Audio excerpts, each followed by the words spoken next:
శ్రీ మాత్రే నమః. ఓం శ్రీ గురుభ్యో నమః. నమస్తే అండి, నేను మీ రామకృష్ణహాన్, ఆస్ట్రో న్యూమరాల్స్ని. అందరూ ఎలా ఉన్నారు? ఒక పరమ పవిత్రమైనటువంటి రోజు మనకు రాబోతుంది. అదే శని త్రయోదశి.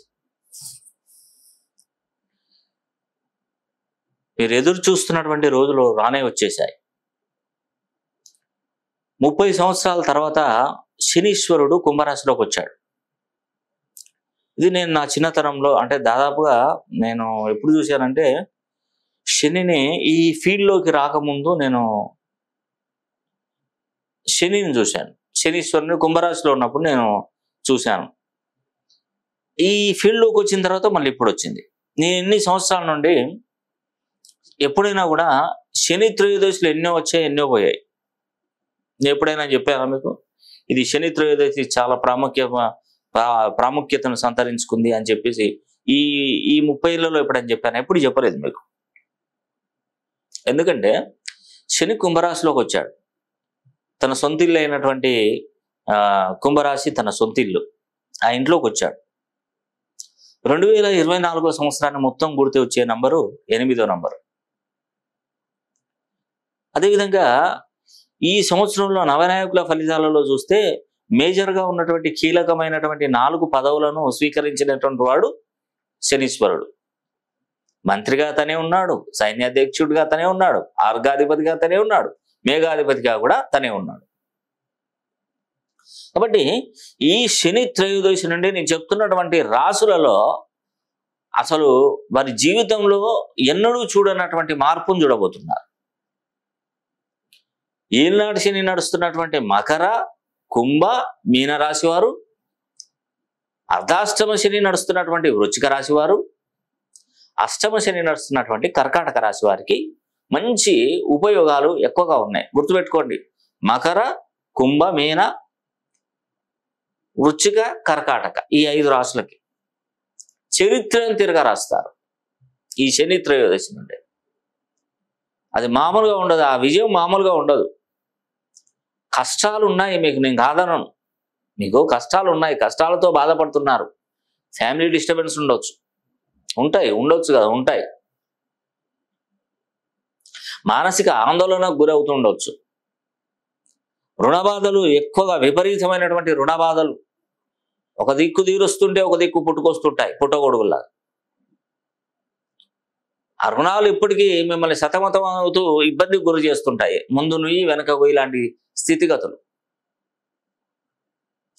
అసలు అహర్నిశలు కష్టపడినా కూడా అసలు వారితో వీరితో మాటలు పడడం, బాధపడడం, ఎవరు ఎప్పుడు ఏ మాట, మనల్ని గౌరవించేవాడు కూడా వాడు మనకు శత్రుగా మారి 4 మాటలు విసురుతుంటాడు.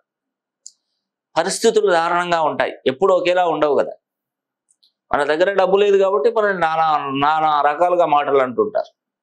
అదే మనం డబ్బు సంపాదిస్తే మనల్ని ఎక్కడికో కొండ మీద కూర్చోబెడతారు. ఈ రోజులలో మీకు తెలుసు కదా, కామన్గా డబ్బు లేని వాడి జీవితం అగమ్య గోచరంగా బ్రతకవలసిందే. ఎలాంటి విలువలు ఉండవు, ఎలాంటి ఏముండదు.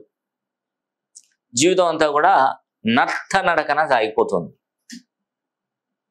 ఈ కలియుగంలో కావాల్సింది ఏంటి? మనకి డబ్బే, ఏది కాదు, డబ్బు కావాలి. డబ్బులు ఈ రోజు ఉంటాయి, రేపు పోతాయి. ఇవన్నీ మాటలు ఉట్టిదే. ఉట్టి మాటలు కట్టి పెట్టబోయి, గట్టి మేలు తలపెట్టబోయి.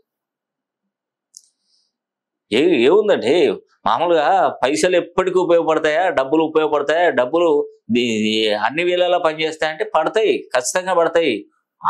మనది ద్వాపరయుగం కాదు కదా, సత్యయుగం కాదు కదా, త్రేతాయుగం కాదు కదా. మనిషి మాట మీద నిలబడదానికి.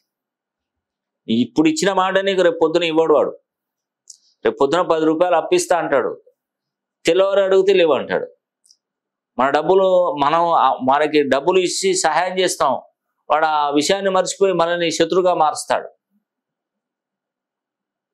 ఇది కలియుగం, కలియుగ తత్వం ఇది. అందుకే మనం ఏదైనా కూడా, ఎవరు ఎన్ని మాటలు ఏది చేసినా కూడా ఫస్ట్ మనం ఎదగాలి, డబ్బు సంపాదించాలి, పిల్లల్ని బాగా చదివించాలి. అంతే కదా, పిల్లల్ని బాగా చదివిస్తేనే మనకు అదృష్ట యోగం పడుతుంది. ఎందుకైనా పిల్లల్ని బాగా చదివించండి. మీ దగ్గర డబ్బు లేకున్నా సంపాదిస్తూ ఆ వచ్చిన సంపాదనని పిల్లలకు డైవర్ట్ చేయండి, వాళ్ళని బాగా చదివించండి. నాటికైనా మీరు లక్ష్మీపుత్రులు అవుతారు. అందుకే మనం చెప్పేది ఒకటేనండి, శని కుంభరాశిలోకి వచ్చాడు. ఆ రోజు శని త్రయోదశి 23వ తారీఖు 3వ నెల 2024. 100% 200% ఈ 5 రాశులైనా ఇది మన శని హోమం నేను తలపెట్టబోతున్నాను. ఆ శని హోమం చేయించుకునే ప్రయత్నం చేయండి. పేరున చెప్తున్నానండి. అది ఆడవారా, మగవారా, పెద్దవాళ్ళ, చిన్నవాళ్ళ, ఇప్పుడు పుట్టిన పిల్లల, నేను ఎవరైనా చెప్తున్నాను. మీ ఇంట్లో కుంభరాశి, మకర రాశి, మీనరాశి, కర్కాటక రాశి, వృశ్చిక రాశి వారు ఎవరైనా ఉంటే శని హోమం జరిపించుకోండి. రాబోయే 30 సంవత్సరాలు శని మన కంట పడడు. ఇంకా శని బాధల నుండి మనం విముక్తులు అవుతాం. శని బాధలు ఉంటే ఎన్ని కష్టాలు ఉంటాయి తెలుసా? మంచి ఎప్పుడు పనిచేయదండి. మనం ఏది చేసినా ఫెయిల్యూర్. వ్యాపారంలో ఫెయిల్యూర్, చదువులో ఫెయిల్యూర్, ఉద్యోగం చేసే విధానంలో ఫెయిల్యూర్, ఆ వచ్చిన డబ్బు ఖర్చు అయిపోవడం, ఇలా రకరకాల సమస్యలతో ఇబ్బంది పడుతూ ఉంటారు. కాబట్టి శనీశ్వరుడు అంటే ప్రతి ఒక్కరికి భయమే. దేవుళ్ళు సైతం శనిని చూడగానే అమ్మో ఇంతతో ఎందుకయ్యా బాబు అని చెప్పేసి పక్కకు తప్పుకుంటారు. అతను వస్తున్నా ఉంటే కూడా మనం కంటపడితే కూడా శని మన మీద కంటపడితే మనం లేనిపోని అవాంతరాలు, అపవాదులు, అవమానాలు ఎదుర్కొంటామని తప్పిపోతారు. ఈ ఏళ్ళనాటి శని నడుస్తున్నప్పుడు కూడా మనం ఏ దేవస్థానంకి వెళ్ళి ఎన్ని పూజలు చేసినా ఎలాంటి ప్రయోజనాలు ఉండవు. మొన్ననే కొక్కే వెళ్ళొచ్చానండి, మొన్ననే వెంకటేశ్వర స్వామి టెంపుల్ వెళ్ళానండి, మొన్ననే అరుణాచలం వెళ్ళానండి, ఇలా రకరకాలుగా చెప్తారు. కానీ మనకు మోక్షం రాలేదండి అని అంటారు. మోక్షం ఎట్లా ఇస్తాడు? శనీశ్వరుడు మీ నెత్తి మీద కూర్చున్నప్పుడు ఒకవేళ అతనికి రికమెండ్ చేశారనుకోండి, విన్నట్టే చేస్తాడు. పరమేశ్వరుడు, మహావిష్ణువు, బ్రహ్మ ముగ్గురు కలిసి రికమెండ్ చేశారనుకోండి, వీళ్ళు మా వాళ్ళైనా వీళ్ళకి మంచి చేసి పంపండి అని మళ్ళీ చెప్పారనుకోండి, వింటాడు, చేస్తాను. కానీ మీరు చెప్పిన విషయం వినాలంటే మీరు నా సీట్లోకి వచ్చి కూర్చోండి, నేను పక్క తప్పుకుంటాను, మీరే చేసుకోండి, మీ బాధ్యతలు మీయే, నాకెందుకండి ఈ గొడవలు అని చెప్పేసి పక్కకు తప్పుకుంటా తన సింహాసనాన్ని పక్కకు తప్పుకుంటాడు. అందుకే శనీశ్వరుడు ఎవరి మాట వినడు. ఏది జరగాలో జరిగే విధంగా చేస్తాడు అతను. కానీ ఎప్పుడు వింటాడో తెలుసా? శనీశ్వరుడు ఎప్పుడైనా కుంభరాశిలోకి వచ్చినప్పుడు శని మన మాట వింటాడు. అంతే కదండి. ఒకరికొకరికి సెంటిమెంట్లు ఉంటాయి. ఒక తండ్రి ఒక పెద్ద ఆఫీసర్ అయింది అనుకోండి, కొడుకు చెప్పినా విన్నాడు, భార్య చెప్పినా విన్నాడు, వాళ్ళకి తెలిసిన ఎవరు చెప్పినా విన్నారు. కానీ ఒక్కరు చెప్తే వింటారు. ఎవరంటే తన గురువు చెప్తే విన్నాడు అనుకోండి, గురువే ఫోన్ చేసి నాయన వీడు మనోడేరా పని చేసి పెట్టేసాయి అంటే గురువు మాటను తీసేయలేక ఏం చేస్తాడంటే పని చేస్తాడు. అట్లా శనీశ్వరుడు ఎప్పుడైనా కుంభరాశిలోకి వచ్చినప్పుడు మన అందరి మాట వింటాడు. ఆ కుంభరాశిలో నుంచి వెళ్ళిపోయాడంటే ఎవరి మాట వినడు. అందుకే శని త్రయోదశి అనేది కూడా మనకు శనివారం రోజున 2024 సంవత్సరం 3వ నెల 23వ తారీఖున శని త్రయోదశి వస్తుంది. ఆ శని త్రయోదశి నాడు పేరున చెప్తున్నాను, 12 రాశులలో జన్మించిన వారు శని హోమంలో పాల్గొనవచ్చు. ముఖ్యంగా కుంభరాశి, మకర రాశి, మీనరాశి, కర్కాటక, వృశ్చిక ఈ 5 రాశుల వారు తప్పకుండా మీరు శని హోమంలో చేయించుకోవాల్సిందే.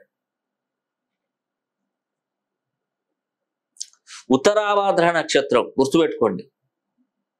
ఉత్తరాభాద్ర నక్షత్రం, పుష్యమి నక్షత్రం, అనురాధ నక్షత్రంలో జన్మించినటువంటి వారు శని హోమం ఈ సంవత్సరం ఈ శని త్రయోదశి నాడు చేయించుకోండి. ఎస్ అనే అక్షరంతో పేరు మొదలైనటువంటి ప్రతి ఒక్కరూ శని హోమం చేయించుకోవాలి.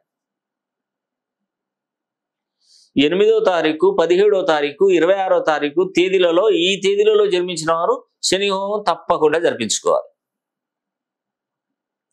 డేటు, మంత్, ఇయర్ మొత్తం కూడితే 8వ నంబర్ ఎవరికైతే వస్తుందో ఆ 8వ నంబర్ వాళ్ళు శని హోమం జరిపించుకోవాలి. శని త్రయోదశి నాడు దగ్గరలో ఉంది, దాన్ని టైం వేస్ట్ చేయకండి. ఉద్యోగాలు రాకపోయినా, వివాహాలు జరగకపోయినా, ఆరోగ్య స్థితిగతులు బాగాలేకపోయినా, విదేశాలకు వెళ్ళాలనుకున్నా, మీకు ఎలాంటి సమస్యలున్నా శని హోమమే ఒకటే మార్గం, దీని మించింది ఇంకా లేదు. కాబట్టి తప్పకుండా శని హోమం జరిపించుకోవాలని నా ఆలోచన. మీకైతే నేనైతే తప్పు చెప్పనండి. మంచి జరగాలి, మీరు బాగుపడితే ఇంకో 10 మందికి చెప్పేస్తారు నా గురించి. అలా నేను నా తాపత్రయం ఏంటంటే మొత్తం ఇప్పుడు భూమండలంలో ఎన్ని కోట్ల ప్రజలు ఉన్నారో కొంతమందికైనా నేను తెలియాలి.